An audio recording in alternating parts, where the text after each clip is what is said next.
Mga kababayan nating seniors, may bagong balita ngayong Nobyembre 2025 na siguradong magpapataas ng kilay ng marami sa atin, lalo na sa mga umaasa sa buwanang pensyon mula sa GSIS o SSS. Marami na po ang nagtatanong, totoo ba itong 12,840 piso na sinasabi nilang bayad o dagdag ngayong Nobyembre? Kaya kung kayo po ay 60, 65 o kahit 70 pataas at tumatanggap ng pensyon, makinig po kayong mabuti dahil itong update na ito ay para sa inyo.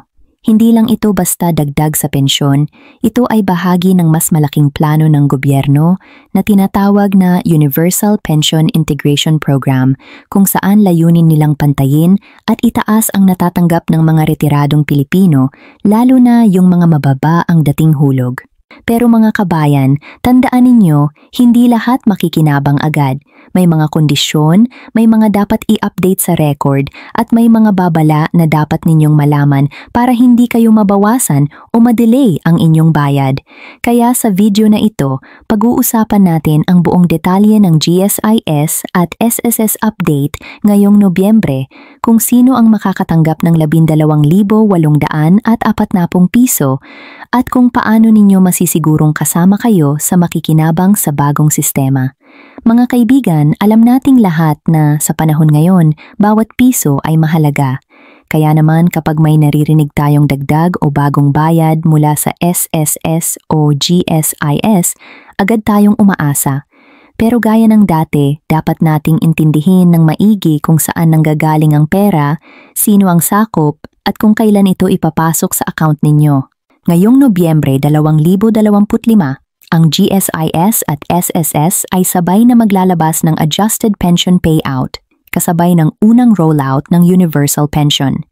Ayon sa bagong memorandum mula sa Department of Finance at Department of Budget and Management, layunin ng programa na tiyakin na walang senior citizen sa bansa na tatanggap ng mas mababa sa 12,840 piso kada buwan simula sa transition phase ng Universal Pension. Ibig sabihin, kung kayo ay kasalukuyang nakakatanggap ng pensyon na mas mababa sa halagang ito, maaaring makakita kayo ng adjustment o top-up sa inyong susunod na bayad. Halimbawa, kung ang natatanggap ninyo ngayon ay 10,000 piso buwan-buwan, may posibilidad na dagdagan ito ng 2,840 piso para maabot ang bagong minimum benchmark. Ngunit tandaan, ito ay depende kung kwalipikado kayo sa ilalim ng bagong programa dahil may ilang senior citizens na sakop lamang ng partial adjustment ngayong taon at full adjustment pa sa 2026. Isa sa mga mahalagang bagay na dapat tandaan, mga kabayan, ay ang pag-update ng inyong records. Marami sa ating mga kababayan ang hindi agad nakakatanggap ng dagdag dahil hindi updated ang kanilang address, bank details, o status sa GSIS o SSS. May mga nakalimutan ring magpasa ng Annual Pensioners Information Form, APIR, o magpakita sa verification process, lalo na yung mga nasa probinsya. Kung sakaling hindi pa kayo nakakapag-update, huwag ninyong ipagpaliban dahil ayon sa advisory, ang mga hindi verified na accounts ay maaari munang ma-hold ang payment hanggang sa maayos ang kanilang dokumento. Ngayon, usapang petsa naman tayo. Ang regular payout para sa Nobyembre ay nakaschedule mula Nobyembre 8 hanggang Nobyembre 15, 2025, depende sa inyong surname at kung GSIS o SSS ang inyong agency. Para sa mga GSIS pensioners, kadalasan ay naunang ipinapasok ang bayad sa Land Bank o Union Bank accounts nila. Samantalang para sa mga SSS pensioners, karamihan ay sa pamamagitan ng PESON, ET o UMID-ATM. Ayon sa ulat, ang mga may adjustment o top-up sa ilalim ng Universal Pension ay maaaring makatanggap ng hiwalay na deposit o lump sum differential payment bago matapos ang Nobyembre. Ngayon, baka ang ilan sa inyo ay magtanong, bakit 12,840 piso? Bakit hindi 13,000 piso o 15,000 piso? Ang halaga raw na ito ay base sa Average Living Cost Index ng mga retirees sa Pilipinas, ayon sa Philippine Institute for Development Studies. Tinukoy nila na ang 12,840 piso ay sapat para sa basic monthly needs ng isang senior sa urban area, kabilang ang pagkain, utilities, gamot at transportasyon. Kaya ito ang ginawang minimum target floor ng universal pension para sa unang taon ng implementasyon. Ngunit mga kabayan, kailangan din nating pag-usapan ang kabilang bahagi ng istorya, ang possible reductions o clawbacks.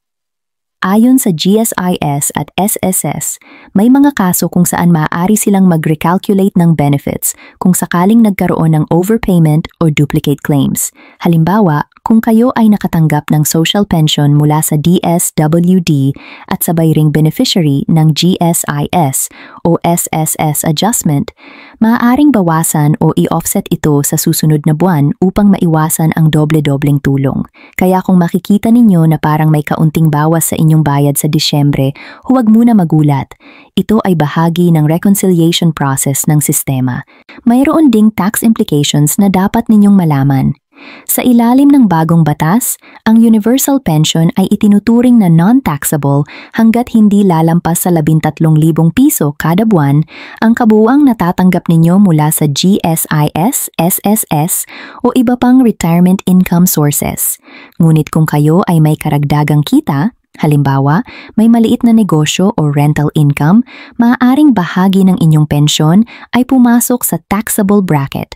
Kung ganoon, mas mabuting kumonsulta sa BIR o pumunta sa inyong local RDO para sa Pensioners Tax Assistance Desk. Pag-usapan din natin ang hidden benefits na kadalasang nalalampasan ng marami.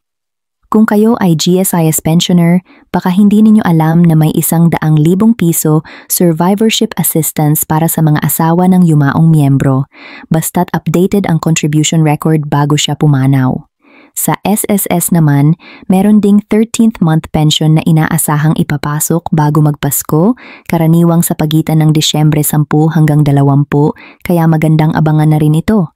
Marami ring nagtatanong kung paano nila mapapalaki pa ang kanilang pensyon kahit retirado na. Ang sagot dito ay nasa tamang payout strategy at budget planning. Kung kayo ay may anak o apo na sumasahod, maaari kayong gumawa ng joint savings plan kung saan isang bahagi ng inyong pensyon ay nakasave sa cooperative o time deposit na may mas mataas na interest.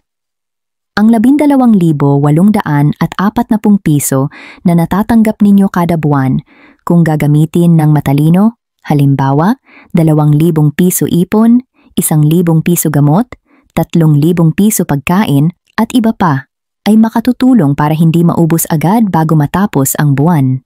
Isa rin sa madalas na nakakalimutan ng mga pensioner ay ang pag-claim ng uncollected differential. Halimbawa, kung nagkaroon ng adjustment sa inyong pensyon pero hindi pa ninyo nakukuha ang dagdag mula noong nakaraang taon, maaari kayong mag-request ng retroactive computation sa GSIS o SSS office.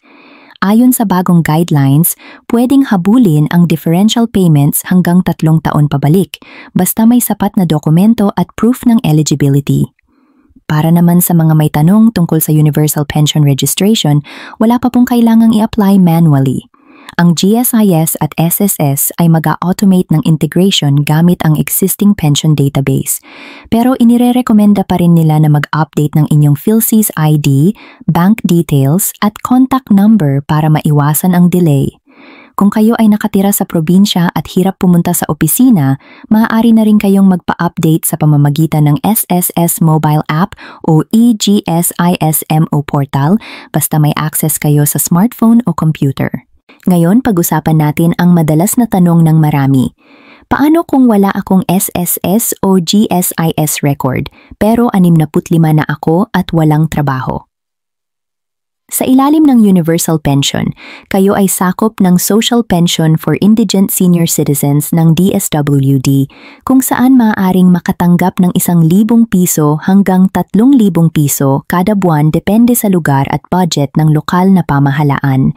Ngunit kapag ganap ng naisabatas ang Universal Pension Integration Act, ang target ng gobyerno ay iangat lahat ng pensyon sa 12,800 at 40 piso minimum, kabilang na ang mga indigent seniors.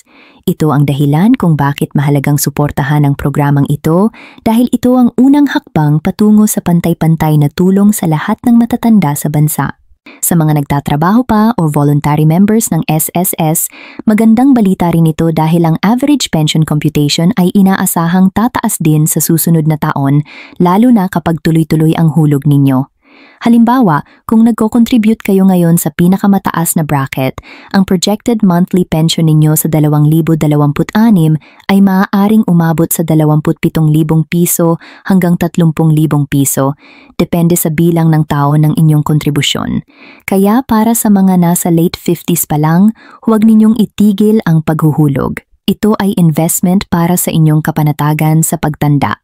Kung sakaling gusto ninyong i-check online ang inyong exact pension computation, maaari kayong pumunta sa MySSS portal o EGSISMO at gamitin ang Pension Estimator tool. Doon makikita ninyo kung magkano ang current amount ninyo, magkano ang adjustments, at kung pasok ba kayo sa Universal Pension Bracket. May ilang kababayan nating senior sa Cebu at Davao na nagulat nang makita na may additional 2,500 piso na pumasok sa kanilang account nitong Oktubre bilang UP Integration Test Payment. Kaya magandang suriin ninyo rin ang inyong account statements. Isa rin sa magandang pagtuunan ng pansin ay ang mga senior-friendly counters sa GSIS at SSS offices. Kung kayo ay may lakad sa opisina, subukan ninyong pumunta sa unang oras ng umaga bago pa dumami ang tao. Ang mga may kapansanan o mahina na ang tuhod ay pwedeng humingi ng priority service o home visit basta makipag-ugnayan lamang sa inyong branch. May mga senior coordinators na handang tumulong sa mga form at verification. Mga kababayan, tandaan ninyo rin, huwag basta maniwala sa mga text o message na nagsasabing kailangan ninyong magbayad o magpadala ng fee para ma-release ang inyong pensyon. Maraming scam na kumakalat, lalo na ngayong may bagong programa. Tandaan, walang bayad ang pagkuha ng dagdag pensyon o Universal Pension Adjustment. Kung may natanggap kayong tawag o text na nagsasabing sila ay taga-GSIS o taga-SSS at humihingi ng bayad, agad ninyong i-report sa hotline o sa pinakamalapit na police station. Sa huli mga kaibigan, ang layunin ng lahat ng ito ay simpleng-simple. Masigurong ang bawat Pilipinong senior ay may sapat na kita para mamuhay ng may dignidad at ginhawa. Ang 12,840 piso ay hindi perpektong halaga. Alam nating kulang pa rin kung tutuusin, lalo na sa taas ng presyo ng bilihin. Pero ito ay simula ng mas makataong sistema ng pensyon sa ating bansa. Kung ang programang ito ay magpapatuloy, posibleng sa loob ng 3 taon ay maabot natin ang target na 15,000 piso minimum pension para sa lahat ng retirado kahit SSS, GSIS o indigent man. Kaya ngayong Nobyembre, habang hinihintay ninyo ang inyong pension deposit, siguraduhin ninyong updated ang inyong account, tama ang pangalan sa bank record at hindi kayo nahuhuli sa verification. Kung may problema, huwag matakot lumapit sa opisina o tumawag sa hotline. Ang gobyerno ngayon ay naglagay ng senior helpline sa 1810 GSYes Care at 1-810-SSS-2025, libre po ito mula sa landline. Mga kababayan, ang panahon ng retirement ay hindi dapat panahon ng pangamba. Ito ay panahon ng kapayapaan. Kaya alagaan natin ang ating mga benepisyo gaya ng pag-aalaga natin sa ating pamilya. Kung kayo ay nakikinig ngayon, ipasa ninyo ang balitang ito sa inyong mga kapitbahay, kaibigan at kamag-anak na senior din. Dahil baka hindi nila alam na may dagdag na 12,800 at 40 piso na naghihintay para sa kanila ngayong Nobyembre. At tandaan ninyo, hindi lang ito basta numero sa papel. Ito ay simbolo ng pagkilala ng gobyerno sa sakripisyo ninyong mga Pilipinong nagtrabaho ng buong buhay para sa pamilya, para sa bayan. Kaya mga kababayan, habang hinihintay ninyo ang inyong pensyon, huminga ng malalim,